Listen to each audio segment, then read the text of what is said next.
नमस्कार विद्यार्थी आणि पालक मित्रांनो, मी अंकुश पाटील श्री छत्रपती अकॅडमी पुणेमध्ये आपलं मनपूर्वक स्वागत करतो। काल संपूर्ण देशभरामध्ये नीट यूजी 2025 ची परीक्षा संपन्न झालेली आहे। नीट यूजी 2024च्या परीक्षेमध्ये जो काही गोंधळ झालेला होता त्या संपूर्ण गोष्टीचा वचपा एनटीएने या वर्षीच्या पेपरवर काढला असं म्हणायला हरकत नाही, कारण पेपरचा जो काही पॅटर्न होता तो थोडासा टफ लेवलला गेलेला होता असं संपूर्ण विद्यार्थ्यांचं म्हणणं आहे। त्याविषयीचा एक पोल सुद्धा आपण घेतलेला होता।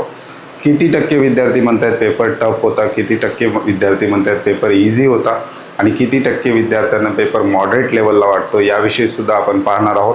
त्याचबरोबर एनटीएने अधिकृतपणे जाहीर केलेलं होतं की किती विद्यार्थ्यांनी यावर्षी नीट यूजी 2025चा फॉर्म भरलेला होता, त्यापैकी किती विद्यार्थ्यांनी एग्जाम दिलेली आहे, ॲक्च्युअल तो आकडा किती आहे आणि या संपूर्ण गोष्टीचा कट ऑफवर काय परिणाम होतो, कट ऑफ वाढण्याची कोणती कारणं आहेत आणि कट ऑफ कमी होण्याची कोणती कारणं आहेत, ते दोन्ही कारणं आपण आजच्या व्हिडिओमध्ये डिटेल डिस्कशन पाहणार आहोत।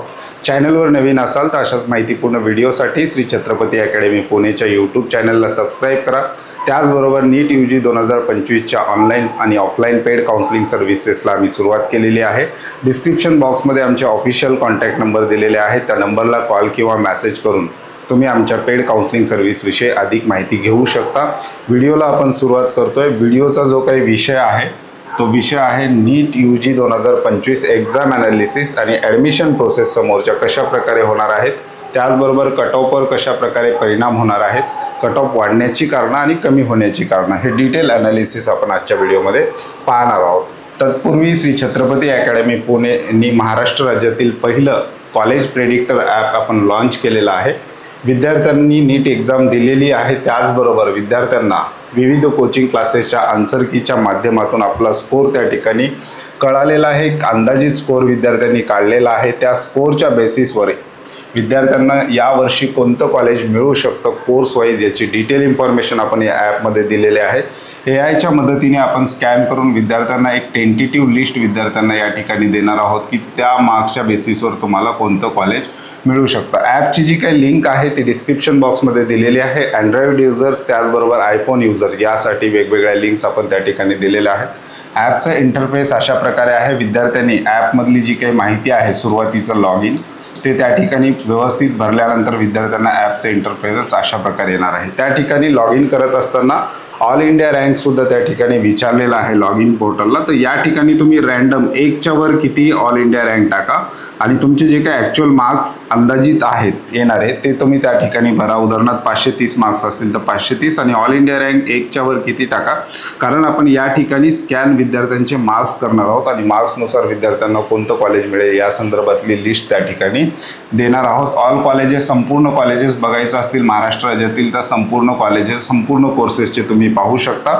काही अडचण आल्यास तर चॅट विथ अस या ठिकाणी टॅब दिलेला आहे। त्याचबरोबर खाली अलर्टमध्ये आपण एक मोबाईल नंबर सुद्धा दिलेला आहे हेल्पलाईनसाठी, व्हॉट्सअप मेसेज नंबर दिलेला आहे, त्या ठिकाणी सुद्धा तुम्ही मेसेज करू शकता। ॲपमध्ये गेल्यानंतर जेव्हा तुम्ही संपूर्ण डिटेल भराल आणि तुमच्या मार्क्सनुसार अशा प्रकारची लिस्ट आपण विद्यार्थ्यांना त्या ठिकाणी प्रोव्हाइड करणार आहोत की 2025मध्ये टेंटेटिव्ह तुम्हाला कोणतं कॉलेज मिळणार आहे अशा प्रकारची list, college code, establishment year, hospital detail आणि टेंटेटिव्ह रँक काय असणार आहे या संदर्भातली माहिती विद्यार्थ्यांना देणार आहोत। आता आपण जो काही यूट्यूब चॅनलवर आपल्या पोल घेतलेला होता नीट यूजी 2025च्या परीक्षेसंदर्भात, त्या पोलमध्ये विद्यार्थ्यांचं काय म्हणणं होतं या ठिकाणी आपण 3 ऑप्शन दिले होते। पेपर सोपा होता हा पहिला ऑप्शन होता, दुसरा आहे पेपर मध्यम स्वरूपाचा होता हे दुसरं ऑप्शन होतं आणि त्याच्यानंतर पेपर अवघड होता हे तिसरं ऑप्शन होतं। तर या ठिकाणी विद्यार्थ्यांनी भरभरून पोलमध्ये सहभाग घेतलेला आहे आणि या ठिकाणी आपल्याला कळतंय की 89% विद्यार्थी जवळपास महाराष्ट्र राज्यातील असं म्हणतायत की पेपर हा अवघड होता, 9% विद्यार्थी म्हणतायत पेपर मध्यम स्वरूपाचा होता आणि 2% विद्यार्थी म्हणतायत पेपर सोपा होता। म्हणजे याचा अर्थ मेजॉरिटी विद्यार्थ्यांना हा पेपर हार्ड वाटत होता आणि याचा परिणाम कट ऑफवर कशा प्रकारे होणार आहे ते सुद्धा आपण पाहूयात। कट ऑफ इन्क्रीज कधी होतो त्याचे फॅक्टर काय काय आहेत ते थोडक्यात पाहूयात। कट ऑफ इन्क्रीज होण्याला पहिलं आहे नंबर ऑफ स्टुडंट इन्क्रीज, म्हणजेच नीट यूजीची परीक्षा देणाऱ्या विद्यार्थ्यांची संख्या वाढली तर त्या वर्षीचा कट ऑफ वाढतो असं म्हणतात।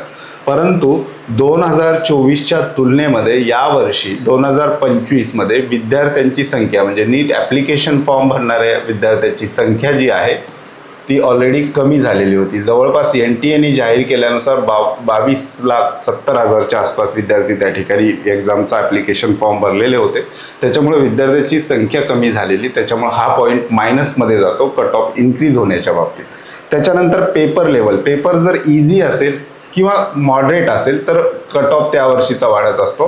परंतु आपल्या पोलमध्ये जवळपास 89% विद्यार्थी असं म्हणतात की हा पेपर खूप टफ होता, त्यामुळं हा सुद्धा पॉईंट मायनसमध्ये जातो कट ऑफ इन्क्रीज होण्याच्या बाबतीत.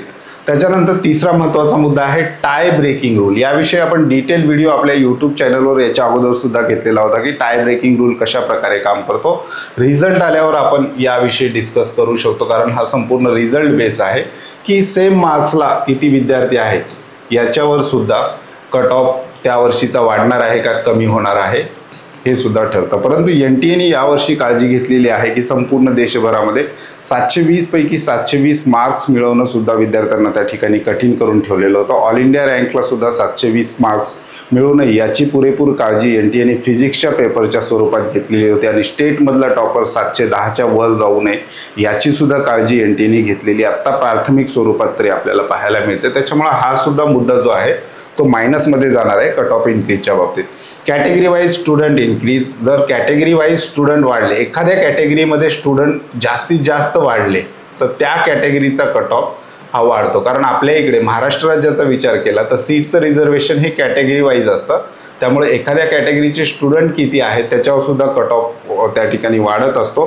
हा सुद्धा मुद्दा आपल्याला रिझल्ट नंतर कळणार आहे की कॅटेगरी वाईज विद्यार्थ्यांनी किती फॉर्म भरलेले होते आणि कॅटेगरी वाईज जो काही रिझल्ट आहे तो NTA जो काही रिझल्ट ॲक्च्युअल नीट परीक्षेचा येईल त्यावेळेस आपल्याला त्या ठिकाणी कळणार आहे. परंतु शक्यतो हा सुद्धा पॉईंट निगेटिव्हमध्ये जाईल कट ऑफ इन्क्रीजच्या बाबतीमध्ये. सब्जेक्ट वाईज पेपर सुद्धा त्या ठिकाणी मॅटर करतो. जर बायो इझी आला तर थोडासा कट ऑफ या ठिकाणी वाढतो असं पाहायला मिळतं. आणि आजच्या नीट 2025चा जो काही पेपर आहे तर 24च्या तुलनेमध्ये बायोसुद्धा हार्ड आणि लेंदी होता असं विद्यार्थ्यांचं म्हणणं होतं. त्याच्यामुळे हा सुद्धा पॉईंट या ठिकाणी निगेटिव्हमध्ये जायला आपल्याला पाहायला मिळतो. त्याच्यानंतर कॉलेज रेशिओ, म्हणजे त्या वर्षी त्या ठिकाणी येणाऱ्या कॉलेजेसची संख्या जर कमी झाली आणि विद्यार्थ्यांची संख्या वाढली तर कट ऑफ इन्क्रीज होऊ शकतो असा एक रेशिओ आहे. कॉलेजच्या बाबतीमध्ये मात्र मागच्या वर्षीपेक्षा फास्ट अपडेट नाही आहेत की कॉलेज वाढत आहेत. मागच्या वर्षी कसं होतं, अगदी सुरुवातीपासून कॉलेज वाढणारे होते, स्टेटमधले पण संख्या आलेली होती की 10च्या जवळपास कॉलेज वाढणारे होते. परंतु यावर्षी कॉलेज वाढण्याच्या बाबतीत NMCच्या वेबसाईटवर तितके महत्त्वाचे अपडेट्स आपल्याला पाहायला मिळत नाही. त्याच्यामुळे मागच्या वर्षी एवढे कॉलेज महाराष्ट्र राज्यात येतील का हा सुद्धा एक प्रश्न आहे. मागच्या वर्षी कॉलेज जेवढे कॉलेज आलेले होते तेवढे कॉलेज यावर्षी येणार नाहीत असा सुद्धा एक अंदाज आहे. त्याच्यामुळे हा थोडासा एक पॉझिटिव्हमध्ये जाऊ शकतो की कट ऑफ इन्क्रीज होण्याच्या बाबतीत. परंतु येणाऱ्या काळामध्ये आपल्याला हा सुद्धा पॉईंट अधिक स्पष्ट होणार आहे. त्याच्यानंतर पुढे जाऊयात. कट ऑफ डिक्रीज होण्याला कोणकोणते पॉईंट महत्त्वाचे आहेत. एक तर स्टुडंटची संख्या कमी, हा पॉझिटिव्हमध्ये जातो, कारण नीटचे जे काही फॉर्म भरणाऱ्या विद्यार्थ्यांची संख्या आहे ती 24च्या तुलनेमध्ये त्या ठिकाणी कमी होतो. त्याच्यामुळे स्टुडंटची संख्या आणि क्वालिफाईड स्टुडंट म्हणजे नीटला जेवढे विद्यार्थी बसलेले होते, एका न्यूजपेपरच्या ॲनालिसिसनुसार नीटला जवळपास 20,80,000च्या आसपास विद्यार्थी त्यांनी नीट दिलेली होती. यातले 50% विद्यार्थी NTAला क्वालिफाय करायचे असतात MBBS, BAMS, BDS, BHMS, BUMS या कोर्सेससाठी.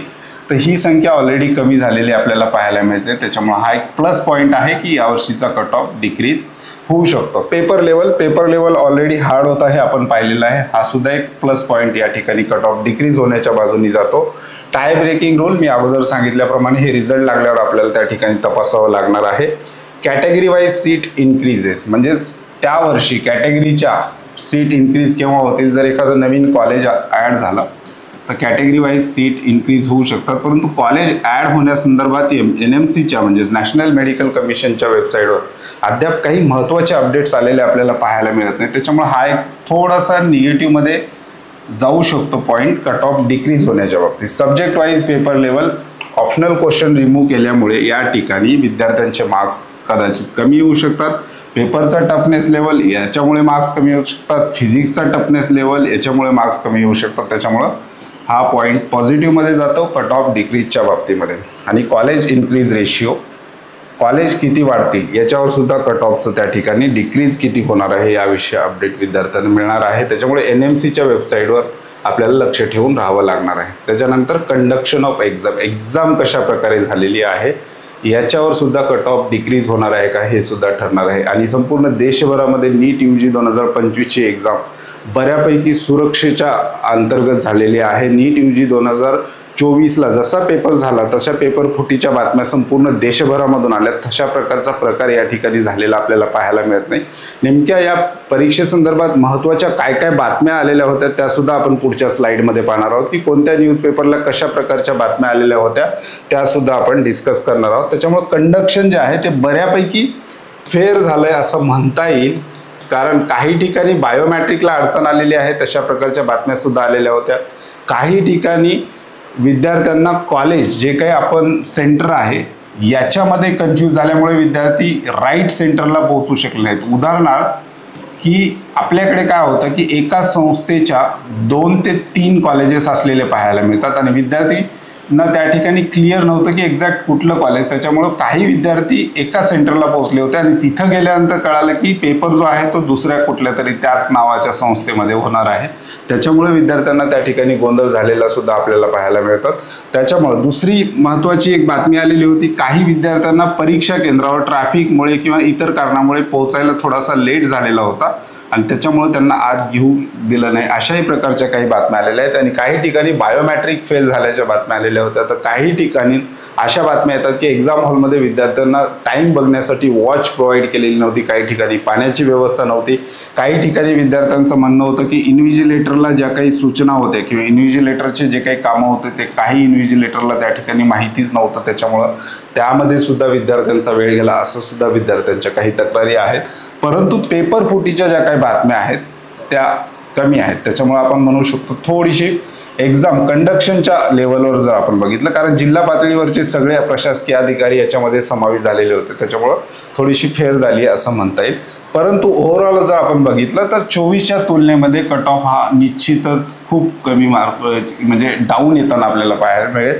आता काही एक्सपर्ट अंदाज असे व्यक्त करतायत, कोचिंग क्लासेसच्या बाबतीत असतील किंवा इतर एक्सपर्ट असतील, 70 ते 80 मार्काचा अंदाज त्यांनी डिक्रीज म्हणजे या मार्कांनी कमी होऊ शकतो असा अंदाज व्यक्त करतात. काही जण म्हणतात 50 ते 60 मार्कांनी, तर काही जणांचं 30 ते 40 मार्काचं ॲनालिसिस त्या ठिकाणी आहे. ऑल इंडिया रँक आल्यानंतरच या गोष्टी अधिक स्पष्ट होताना आपल्याला पाहायला मिळतील. त्याच्यानंतर आपण पुढे पाहूयात की या संदर्भात काय काय बातम्या आलेल्या आहेत. NTA ऑफिशियल अपडेट काय आहे ते सुद्धा आपण पाहूयात. ही NTA ट्विटर हँडलवरची नोटीस आहे. त्याच्यामध्ये त्यांनी यावर्षी किती विद्यार्थ्यांनी नीट UGचा फॉर्म भरलेला होता आणि किती विद्यार्थी एक्झामला फेस करणार होते याची माहिती दिलेली आहे. तर त्यांनी एक्झॅक्ट आकडा या ठिकाणी दिलेला आपल्याला पाहायला मिळतो की 22.7 म्हणजेच विद्यार्थ्यांनी 22,70,000 विद्यार्थ्यांनी या ठिकाणी नीट UGचा फॉर्म भरला असं NTAचं म्हणणं आहे. आणि सकाळ म्हणजे महाराष्ट्राचं जे सकाळ पोर्टल आहे अपडेट, त्याच्या म्हणण्यानुसार विद्यार्थ्यांनी 20,80,000 विद्यार्थ्यांनी काल एक्झाम दिलेली आहे. म्हणजे जवळपास 2 लाख विद्यार्थी या ठिकाणी एक्झामला अबसेंट असलेले आपल्याला पाहायला मिळतात. त्याच्यानंतर पुढे एक ABP माझाच्या न्यूज पोर्टलवर बातमी आलेली होती की मेडिकल अभ्यासक्रमासाठी देशभरात होणारी नीट परीक्षा 4 मे 2025 रोजी पार पडली. मात्र या परीक्षेच्या वेळेआधी परीक्षा केंद्रावर पोहोचण्याचे स्पष्ट निर्देश असतानाही केवळ काही मिनिटाच्या उशिरामुळे नाशिकमधील 2 विद्यार्थिनींना परीक्षेला मुकावे लागलेले होते. म्हणजेच अगोदरच सांगितलं, म्हणजे NTAने अगोदरच हॉल तिकीटवर असतील, ॲडमिट कार्डवर असतील, त्या ठिकाणी सूचना दिलेल्या होत्या की गेट क्लोजिंग टाईमच्या आत तुम्हाला त्या ठिकाणी पोहोचायचं आहे. कुठल्याही परिस्थितीमध्ये गेट क्लोजिंग टाईम म्हणजे एकदा गेट बंद झाला तर विद्यार्थ्यांना आत घेतलं जाणार नाही, अशा प्रकारच्या सूचना NTAने दिलेल्या होत्या आणि त्या सूचनेचं तंतोतंत पालन या ठिकाणी केलेलं आहे. विद्यार्थिनींना काही कारणास्तव त्या ठिकाणी लेट झालेलं होतं. विद्यार्थिनींनी बऱ्याच ठिकाणी विनंती केल्याचे आपल्याला नंतर कळालेलं होतं, परंतु त्यांनाही त्या ठिकाणी अलॉट केलेलं नाही. पुढची बातमी आहे नीट परीक्षा केंद्रावर बायोमॅट्रिक करण्यास विलंब. आता बायोमॅट्रिक त्या ठिकाणी घेण्यात आलेलं होतं. बऱ्याचशा विद्यार्थ्यांचं बायोमॅट्रिक मॅच होत नव्हतं किंवा त्या ठिकाणी टेक्निकल एरर होते, त्याच्यामुळे सुद्धा त्या ठिकाणी बराचसा विद्यार्थ्यांचा गोंधळ झालेला होता आणि विद्यार्थ्याच्या मानसिकतेवर अगोदरच त्या ठिकाणी परिणाम झालेला होता. ही एक टेक्निकल एरर बऱ्याच सेंटरवर झालेली आपल्याला पाहायला मिळते. त्याच्यामुळं हा एक मुद्दा आहे की बायोमॅट्रिक करण्यामुळे विलंब झाल्यामुळे त्या ठिकाणी बऱ्याच विद्यार्थ्यांच्या रांगा सुद्धा लागलेल्या होत्या, याच्या सुद्धा बातम्या आलेल्या होत्या. द हिंदू याच्यामध्ये एक न्यूज आलेली आहे. challenges aspirant with tougher question says expert। म्हणजेच ऑल इंडिया लेवलचे जे काही एक्सपर्ट आहेत किंवा कोचिंग क्लासेस इन्स्टिट्यूट आहेत किंवा काही रेप्युटेड कॉलेजेस आहेत किंवा काही प्रोफेसर आहेत यांच्याही मताने हा पेपर हा जो काही आहे तो टफ होता असं यांचं म्हणणं आहे। फक्त विद्यार्थीच नाही तर सगळे एक्सपर्टीज असं म्हणतात की यावर्षीचा पेपर हा टफ होता। NTMनी जाणीवपूर्वक यावर्षीचा पेपर टफ काढला असंही काही जणांचं म्हणणं आहे। पुन्हा इथे टाइम्स ऑफ इंडियाला सुद्धा बायोमॅट्रिकचा प्रॉब्लेम जो आहे महाराष्ट्रामध्येही काही ठिकाणी आलेला होता आणि ऑल इंडिया लेवलला जरी बघितलं तर टाइम्स ऑफ इंडियाची बातमी आहे त्याही ठिकाणी बायोमॅट्रिकचा त्या ठिकाणी इश्यू आलेला होता। आता पुढची स्टेप काय असणार आहे विद्यार्थ्यांना, परीक्षा तर झालेली आहे, आता पुढे NTA जशा कोचिंग क्लासेसच्या आन्सर की आलेल्या आहेत तशा NTA प्रोव्हिजनल आन्सर की येईल। साधारण माझ्या मताप्रमाणे ही 20 ते 25 मेच्या दरम्यान प्रोव्हिजनल आन्सर की येऊ शकते। याला विद्यार्थी त्या ठिकाणी चॅलेंज करू शकतात। त्याच्यामध्ये काही प्रश्नांमध्ये डाऊट असतील, काही प्रश्न NTAने चुकीचा काढलाय असं जर वाटलं तर विद्यार्थी त्याला चॅलेंज करू शकतात। ती प्रोसेस आजपासून जवळपास 10 ते 20 दिवसानंतर होणार आहे। प्रोव्हिजनल आन्सर की NTA नोटीस काढून आपल्या वेबसाईटवर विद्यार्थ्यांना देईल। त्याच्यानंतर आन्सर कीचे चॅलेंजेस होतील, त्याच्यानंतर काही चॅलेंजेस ॲक्सेप्ट झाले तर त्याचे काय रूल आहेत, रिजेक्ट झाले तर त्याचे काय रूल आहेत हे येणाऱ्या काळामध्ये आपल्याला कळेल। NTAच्या इन्फॉर्मेशन ब्रोशरमध्ये दिलेले आहेत, त्यावर आपण अगोदर व्हिडिओसुद्धा बनवलेला होता, परंतु त्याच्यामध्ये काही बदल केले तर NTA नोटीस काढून विद्यार्थ्यांना सांगू शकता आणि त्याच्यानंतर मग रिझल्टचा दिवस आणि त्याच्यानंतर पुढच्या ॲडमिशन प्रक्रिया त्या ठिकाणी चालू होतील। इन शॉर्ट बोलायचं झालं तर 2024च्या तुलनेमध्ये विद्यार्थ्यांचा जो काही कट ऑफ आहे हा कमी येईल आणि कितीनी कमी येईल हे आपल्याला ऑल इंडिया रँक आल्यावरच समजेल, परंतु आपण ओव्हरऑल जर बघितलं तर 50 ते 60 मार्कांनी कट ऑफ कमी राहील असं सगळेच एक्सपर्ट त्या ठिकाणी सांगताना आपल्याला पाहायला मिळतात। आणि तीच आपण रेशिओ जर पकडून AIच्या मदतीने जर आपण स्कॅन केलं मागच्या वर्षीचे मार्क्स त्याचबरोबर त्याच्या रँक स्कॅन केल्या तर विद्यार्थ्यांना टेंटेटिव्हली कोणतं कॉलेज मिळू शकतं त्याविषयी विद्यार्थी आतापासून माहिती घेऊ शकतात। याविषयी विद्यार्थ्यांना मदत व्हावी म्हणून हे ॲप आहे, विद्यार्थ्यांनी डाउनलोड करायचं आहे। त्या ठिकाणी कॉलेज लिस्ट चेक करायची आहे, याची AI प्लॅटफॉर्म फी जी आहे ती मात्र विद्यार्थ्यांना त्या ठिकाणी भरावी लागणार आहे। आणि त्याचबरोबर या ठिकाणी न्यूज अलर्टमध्ये जसे जसे महत्त्वाचे अपडेट असतील तसे तसे आपण विद्यार्थ्यांना या ठिकाणी प्रोव्हाइड करणार आहोत। त्यामुळे हे ॲप अतिशय महत्त्वाचं ठरणार आहे। याच्यामध्ये पुढे चालून आपण विद्यार्थ्यांना डॉक्युमेंट स्कॅनिंग सुद्धा टॅब देणार आहोत। विद्यार्थ्याचे डॉक्युमेंट्स आपण या ठिकाणी चेक करून देऊ शकतो याच्या मदतीने, त्याचं सुद्धा इंटिग्रेशन याच्यामध्ये येणाऱ्या काळामध्ये होणार आहे। त्यामुळे ज्या विद्यार्थ्यांनी ॲप डाउनलोड केलेलं आहे त्यांनी 3 ते 4 दिवसांनी हे ॲप अपडेट करून घ्यायचं आहे। त्याच्यामध्ये आणखी काही विद्यार्थ्यांना म्हणजे ज्या ठिकाणी विद्यार्थ्यांना प्रेफरन्स लिस्ट कशा प्रकारे बनवायच्या आहेत किंवा विद्यार्थ्यांनी बनवलेली प्रेफरन्स लिस्ट जी आहे ती याच्यामध्ये पुट करून विद्यार्थ्यांनी ती करेक्ट भरली आहे का याची सुद्धा माहिती या ॲपद्वारे देण्याचा आम्ही प्रयत्न येणाऱ्या काळामध्ये करणार आहोत। त्यामुळे चॅनलवर नवीन असाल तर अशाच माहितीपूर्ण व्हिडिओसाठी श्री छत्रपती अकॅडमी पुणेच्या यूट्यूब चॅनलला सबस्क्राईब करा। अशाच प्रकारचे महत्त्वाचे अपडेट्स व्हॉट्सअपवर हवे असतील तर डिस्क्रिप्शन बॉक्समध्ये व्हॉट्सअप चॅनलची लिंक दिलेली आहे, त्याचबरोबर ॲपच्या दोन्ही प्रकारच्या लिंक, जर तुम्ही अँड्रॉइड मोबाईल वापरत असाल तर अँड्रॉइडची लिंक, जर तुम्ही आयफोन वापरत असाल तर iOSची लिंक आपण त्या ठिकाणी दिलेली आहे। ॲप डाउनलोड करा, त्या ठिकाणी रजिस्टर करा। ऑल इंडिया रँक तुम्ही आत्ता रँडम 1च्या पुढे कितीही टाका, आपण ऑल इंडिया रँक आता स्कॅन करत नाही आहेत, आपण विद्यार्थ्याचे जे काही मार्क्स आहेत त्याला स्कॅन करून विद्यार्थ्यांची लिस्ट त्या ठिकाणी देणार आहोत। तुर्तास आजच्या व्हिडिओमध्ये आपण इथेच थांबतोय, पुन्हा भेटूयात आणखी एका नव्या आणि माहितीपूर्ण व्हिडिओमध्ये। धन्यवाद।